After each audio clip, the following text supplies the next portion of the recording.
Get your things, Marlowe. I need your badge and laptop before you leave. I just stood there stunned, staring at him across that ridiculous mahogany desk, with the tiny Christmas tree in the corner flickering like everything was perfectly normal. My hands were trembling. 12 years. 12 years I'd given to this company, and Grayson Caldwell couldn't even meet my eyes while firing me on Christmas Eve. I don't understand, I managed to say, my voice barely above a breath. The quarterly numbers were the strongest we've seen in 5 years. The client retention rate is... It's not about performance, he cut in, finally lifting his gaze from the computer. The company is downsizing. Your role has been eliminated. HR prepared your severance packet. He slid a manila folder across the desk. Security will escort you out. On Christmas Eve. Are you serious right now? Heat surged through my face, tears threatening, but I refused to let him see me break. What about my team? What about the Western account I just closed? Kiara will be taking over your accounts. He glanced at his watch. I have a call in 10 minutes, Marlowe. Security is waiting. Kiara, of course. His 28-year-old protege, who'd been with the company for all of 8 months. The one he paraded around executive meetings, interrupting me to ask for her thoughts. The one whose ideas seemed strangely similar to ones I'd pitched in private emails weeks earlier. I didn't argue. I didn't plead.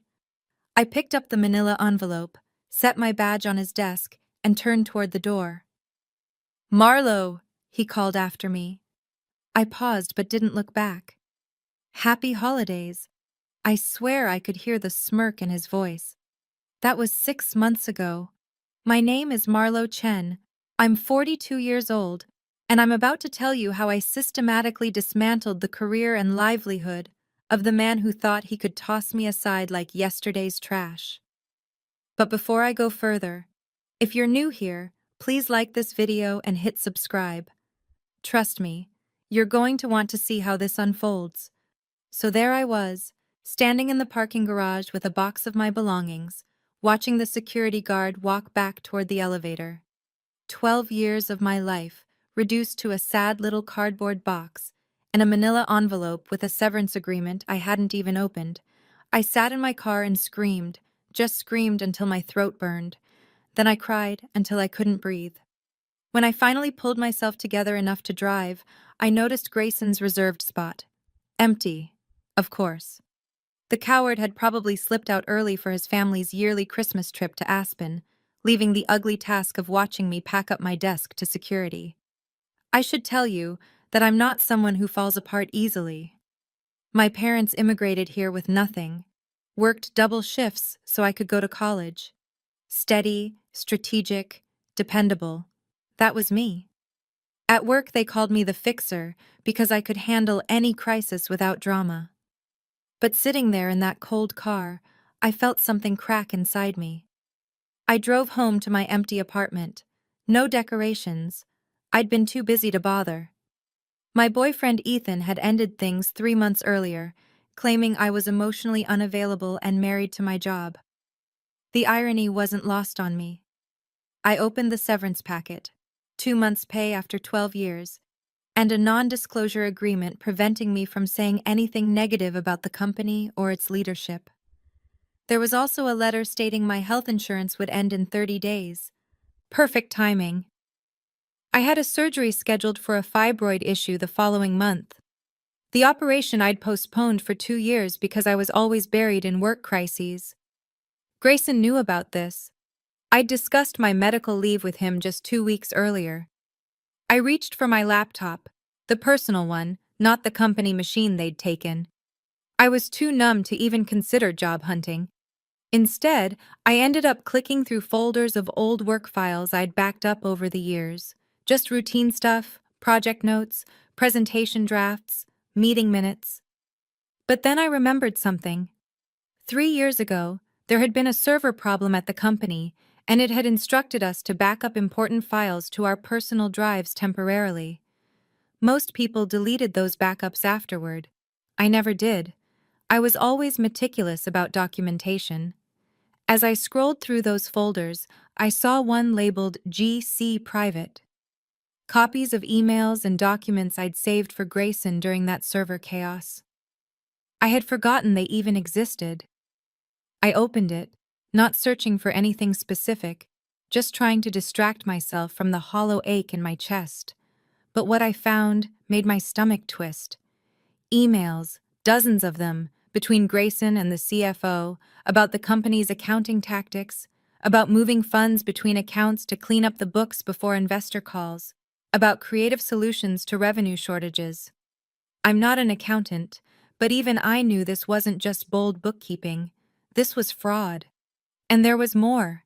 Emails about burying a sexual harassment settlement, exchanges about knowingly using materials from a supplier that had failed safety tests. I sat there for hours reading everything.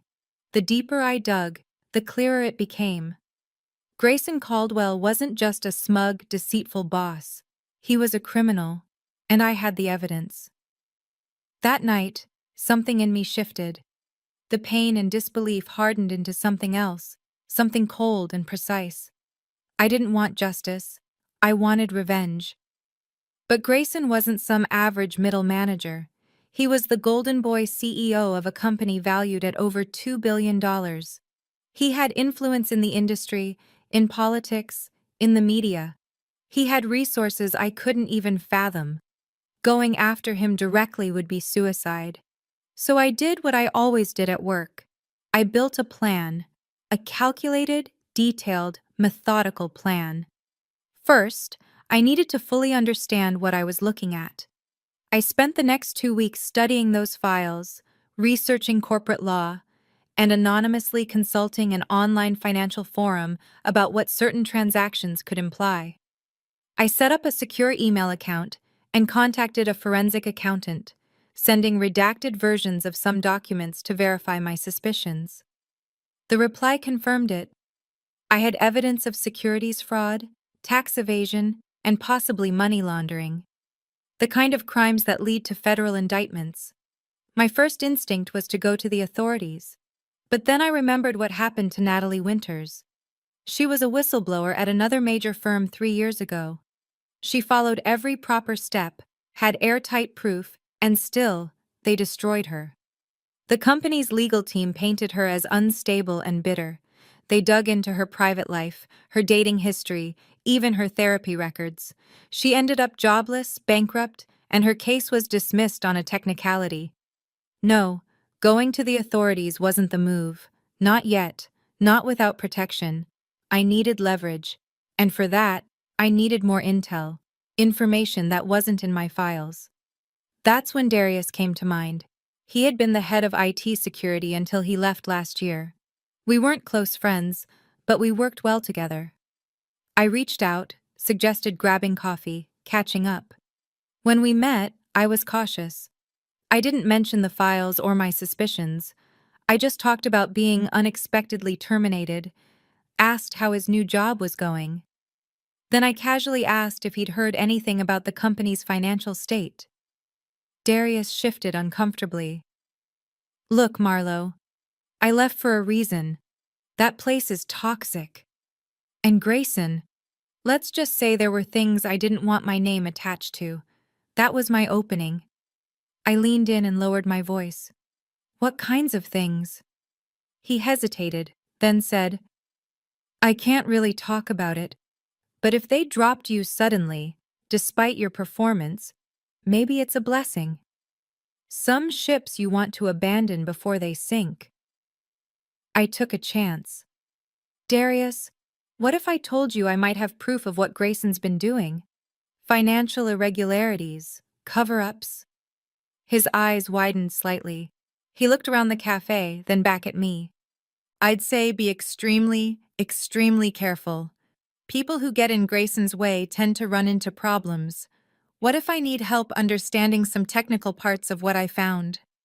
He was quiet for a long moment. Then he pulled out his phone, opened a new contact screen, and handed it to me. Create a Signal account. Message me there. Not by text, not by email.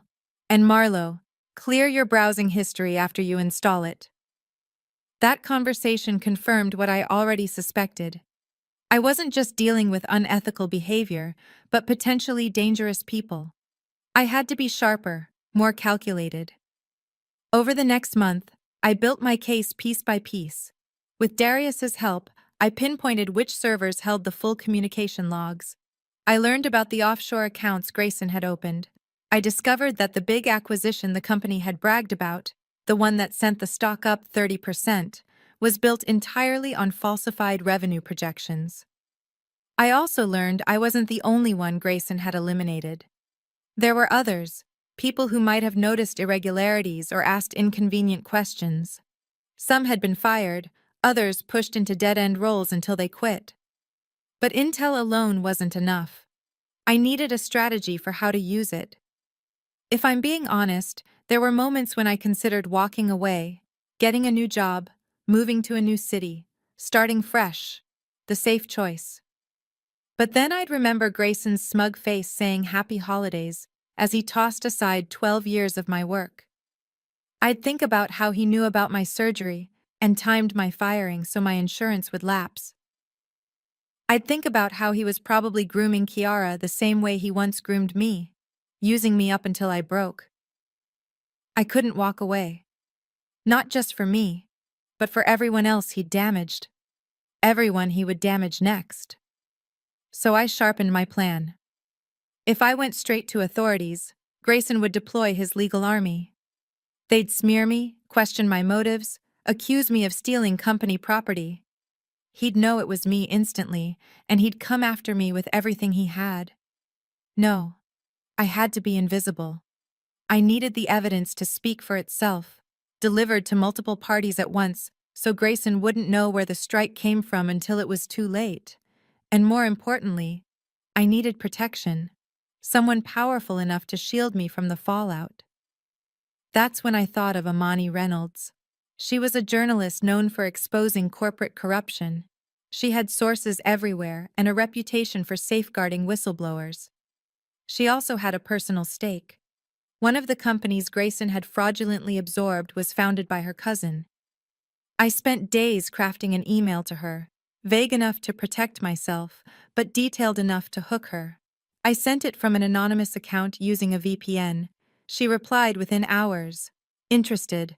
Need more info. Can you provide proof? I sent her 3 documents, just enough to confirm I was real, not enough to reveal the full picture. We arranged to meet in 2 weeks at a public place. Those 2 weeks were the most nerve-wracking of my life.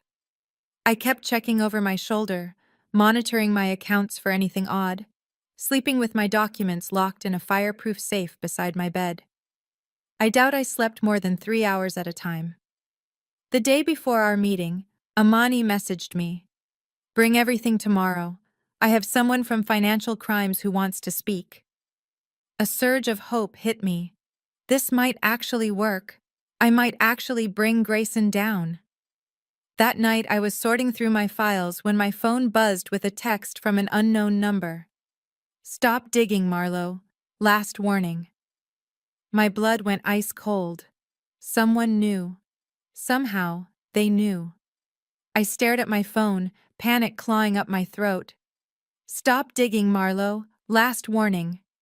My hands were shaking so hard I almost dropped it. How? How could they know? I'd been so careful. The only person aware was Darius, and I trusted him, unless they were already watching me, unless my meeting with Darius had been noticed, unless someone had accessed my personal computer. I grabbed my laptop and shoved it into a bag with the external drive holding my evidence.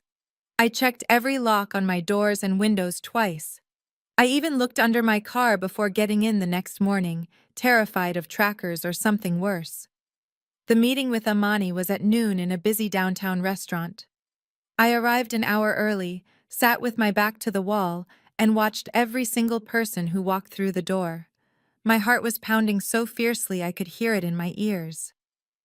Amani arrived right on time. She was shorter than I expected, but carried a commanding presence that made people pay attention. She slid into the seat across from me without introducing herself. "You look like you haven't slept," she said, studying my face.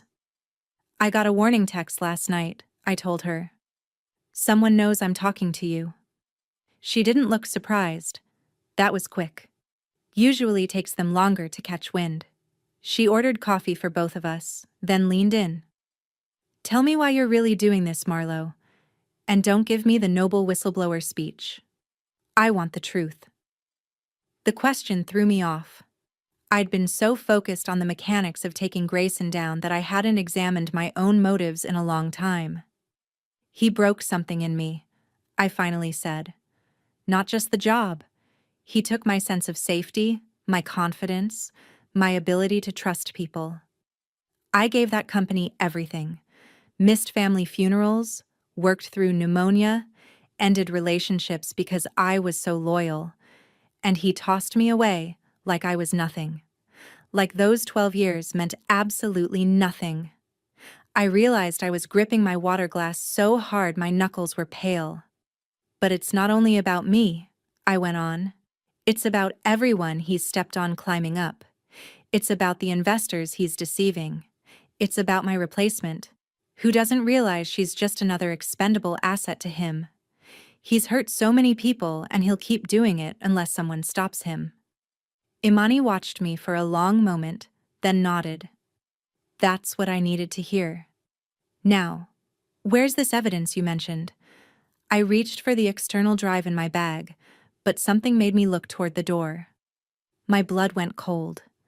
Kiara had just walked in, Grayson's protégé, my replacement. She was scanning the restaurant like she was searching for someone. We need to leave. Now, I whispered. The woman who replaced me just showed up. This isn't a coincidence. Imani didn't argue. She dropped cash on the table and we slipped out the side exit just as Kiara reached our section. In the alley behind the restaurant, Imani grabbed my arm. My car's around the corner. Come on, we need to move fast. I followed her to a plain sedan. As we drove off, I saw Kiara step outside, looking around anxiously. How did they know? I asked, my voice trembling. I was so careful. Corporate espionage isn't amateur hour, Imani said, watching her rear-view mirror. These people have resources. They might have been monitoring my communications, not yours. Or maybe your friend in IT isn't as reliable as you think. The idea that Darius might have betrayed me made my stomach twist, but I couldn't dwell on it. Where are we going? Somewhere safe to review everything you have. If it's as serious as you claim, we need to act fast. They're clearly onto us. Hey, if you're still watching this chaos unfold, do me a quick favor and hit that like button. I know this story sounds insane, but every bit of it is real, and it only gets wilder from here. Imani brought me to a small office inside a converted warehouse. A man was waiting inside, tall, stern, with the unmistakable bearing of law enforcement. This is Agent Carson, Imani said. He's with the FBI's Financial Crimes Division, and he's been investigating your former company for 8 months. A wave of hope hit me. So you already know about the fraud, the offshore accounts? We have suspicions, Carson said. What we don't have is proof. Your company's security systems are advanced, and Caldwell is careful. He avoids putting anything incriminating in writing when he can. Except he did, I said, pulling out my drive, during a server migration 3 years ago. He didn't know I kept copies. For hours we reviewed everything. I walked them through each document, each email thread, connecting the dots that outsiders wouldn't understand. Carson's face grew darker with every file. This is exactly what we needed, he finally said. But it's also incredibly dangerous information. The text you received confirms they know you're holding something. Your life could be at risk. What do we do? I asked. We move you somewhere safe while we prepare our action.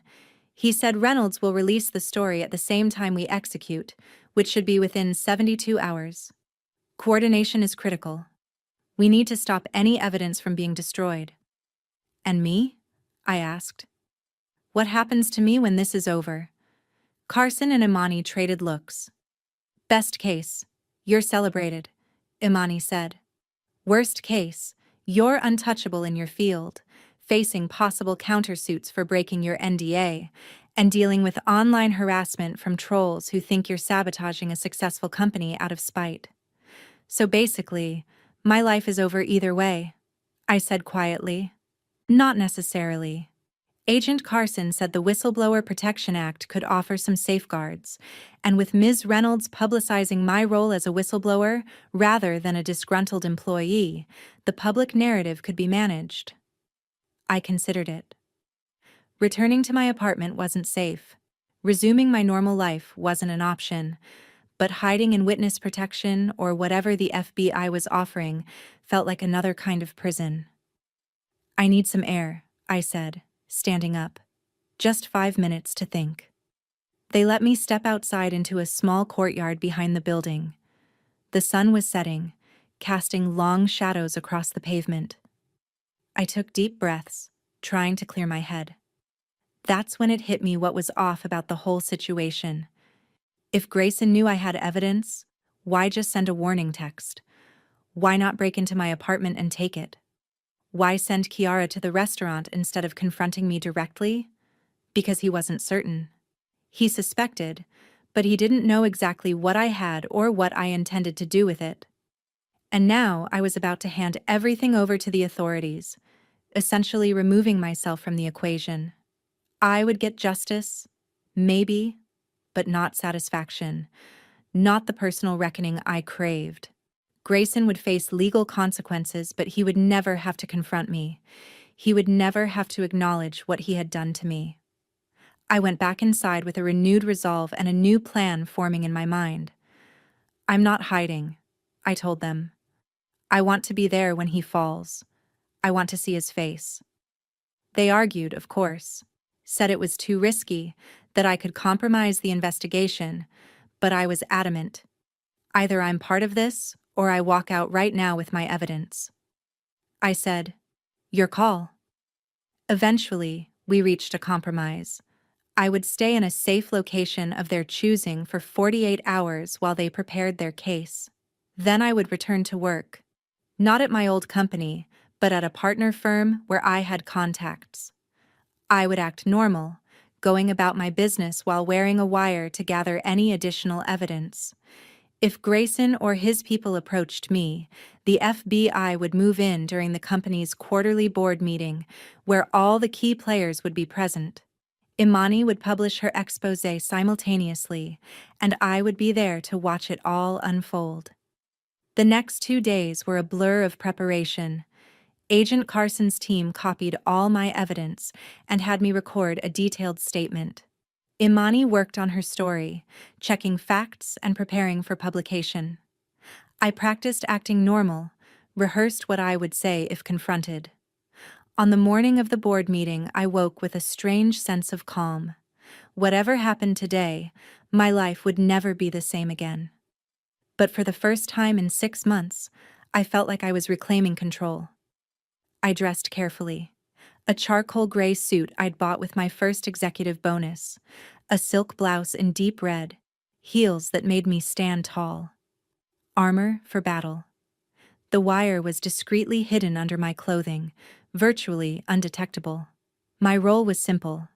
I had a meeting scheduled at a consulting firm in the same building as my former company, a legitimate meeting about a potential job. I would arrive early, position myself in the lobby coffee shop with clear sightlines to the elevator bank serving the executive floor. I would watch and wait. I arrived at 9:30 a.m. The board meeting was set for 10 a.m. I ordered coffee and pretended to review documents while scanning everyone entering the building. At 9:45, a familiar figure walked through the revolving doors. Grayson. He looked exactly the same. Expensive suit, confident stride, that smile that never quite reached his eyes. My stomach clenched, but I forced myself to stay composed. He didn't notice me, heading straight to the express elevator. As the doors closed, I felt a mix of disappointment and relief. Part of me had wanted him to see me, to sense what was coming. But it was better this way, more satisfying to imagine his shock when it all collapsed. At precisely 10:15, According to the plan, I saw the first sign of action. A group of serious-looking men and women in suits exited the elevator, accompanied by building security. FBI agents were heading to the executive floor.